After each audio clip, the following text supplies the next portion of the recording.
உத்தரப்பிரதேசம் சம்பல். அதாவது இந்துத்துவவாதிகள் இப்போ சம்பலை குறி வச்சுருக்கிறாங்க. ஏன்னா இங்கே பெரும்பாலும் மேல் ஜாதியினர் இருக்கிற இடம் இந்த பூலான் தேவி பிரச்சனைலாம் பண்ண ஏரியா தானே அது.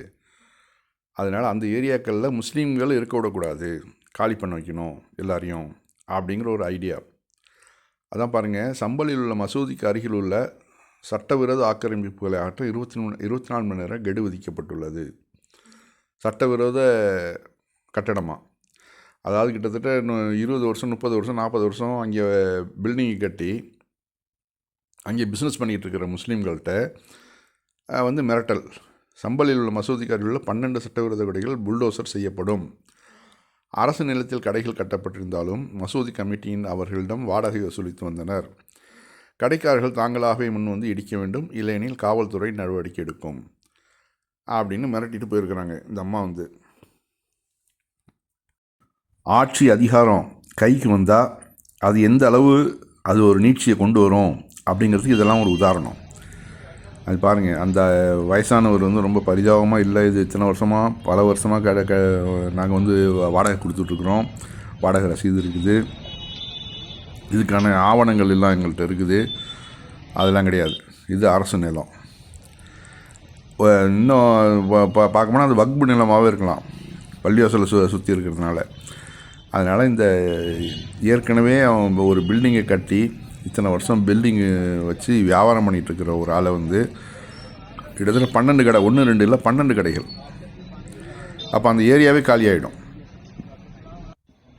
அதுக்கு பிறகு அங்கே இந்துத்துவாக்கள் இப்போ அவன் கடையை வச்சு நடத்துறதுக்கு அனுமதி கொடுக்கப்படும். இதுதான் இப்போ நடக்க போகுது. எந்த அளவு மோசமான நிலைமை நோக்கி இந்த ஊபி அரசு போயிட்டுருக்கு பாருங்கள். எங்கேயுமே எந்த மக்களையும் நிம்மதியாக இருக்க விடல. அதாவது அவர்களுக்கு அரசாங்கம் வேலை கொடுக்கறது கிடையாது, படிப்பு கல்வியில் இடஒதுக்கீடுலாம் கிடையாது, எதுவுமே கிடையாது.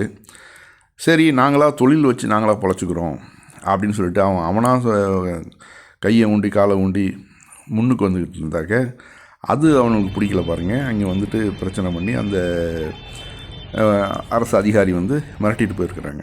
12 கடைகளை நீங்களாக காலி பண்ணோம், அப்படி இல்லைன்னா புல்டோசர் கொண்டு இடிக்கப்படும் அப்படின்னு சொல்லிட்டு எல்லாம் அளந்துக்கு இது பண்ணிட்டு போயிருக்கிறாங்க.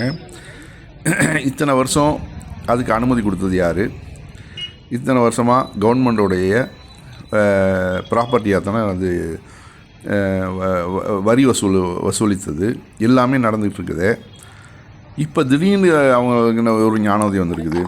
ஆனால் அது இந்துக்கள் கடைகள்லாம் நிறையா இருக்குது, அங்கெல்லாம் அவங்க எதுவுமே பண்ண மாட்டாங்க. அவர்களுக்கு தேவை முஸ்லீம்களுடைய கடை தான். அதுதான் அவங்க டார்கெட் பண்ணுறாங்க. அதாவது அநியாயத்துக்கு ஒரு அளவு உண்டு. அநியாயம் ஓவர தலைவரிச்சாடுனா இறைவன் புறத்துலேருந்து தண்டனைகள் வரும். அதுதான் நம்ம இப்போது இஸ்ரேல் பாலஸ்தீன மக்களுக்கு என்னென்னலாம் கொடுத்துக்கிட்டு இருந்தான், எவ்வளோ தொல்லைகள் கொடுத்துக்கிட்டு இருந்தான். இன்றைக்கி கோமாவில் போய் கிடக்கிறான் நெதன்யாகு. அவனுக்கு உறுதுணையாக இருந்து எல்லா ஆயுதங்களையும் கொடுத்த அமெரிக்காவுடைய நிலைமை இப்போ நமக்கு தெரியும். எந்த அளவு மக்கள் வீடுகளை இழந்து கதறிக்கிட்டு இருக்கிறாங்கன்னு சொல்லிட்டு. மிகப்பெரிய சூப்பர் பவருக்கு அந்த நிலைமை தான். அதெல்லாம் உணர்ந்து மக்கள் திருந்தணும். பார்ப்போம். அடுத்து குஜராத் பக்கம் போவோம். இடம் பெட் துவாரகா, குஜராத். தேதி 11 ஜனவரி. துவாரகா அவர்களுக்கு புனிதமான இடமா அப்படின்னு அவங்க சொல்லிக்கிறாங்க. அதில் அந்த செய்தி பாருங்கள். முஸ்லீம்கள் அதிகம் வசிக்கும் பகுதியில் 50 வீடுகளில் புல்டோசர்கள் இயக்கப்பட்டன. இது சட்டவிரோத ஆக்கிரமிப்பு என்று கூறப்படுகிறது. பெரும்பாலும் முஸ்லீம் வீடுகள் தான் குறிவைக்கப்பட்டதாக உள்ளூர்வாசிகள் குற்றம் சாட்டுகின்றனர். பெட் துவாரகா நாடு முழுவதும் உள்ள கோடிக்கணக்கான மக்களின் நம்பிக்கைக்குரிய பூமி என்று குஜராத் மாநில உள்துறை இணையமைச்சர் ஹர்ஷ் சங்வி கூறுகிறார். கிருஷ்ணாவின் நிலத்தில் சட்டவிரோத ஆக்கிரமிப்பை அனுமதிக்க மாட்டோம், நமது நம்பிக்கையும் கலாச்சாரத்தையும் பாதுகாப்பது நமது பொறுப்பு அப்படிங்கிறாரு. அதாவது ஒரு மனிதன் ஒரு வீடு கட்டுறதுங்கிறது எவ்வளோ பெரிய ஒரு கனவு. அவன் வாழ்நாள் முழுக்க சம்பாரித்து ஒரு வீடை கட்ட முடியும். அதுவும் ஏழை பாலைகள் அவங்கெல்லாம் அந்த இடத்துல போய் அந்த இடத்தெல்லாம் பாருங்கள். கிட்டத்தட்ட அத்தனையும் முஸ்லீம்கள் வீடுகள்.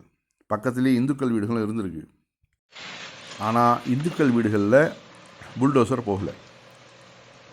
ஒரு வீடு கட்டுறதுனாக்க அவ்வளோ சாதாரணமாக கட்டிட முடியுமா? இப்போலாம்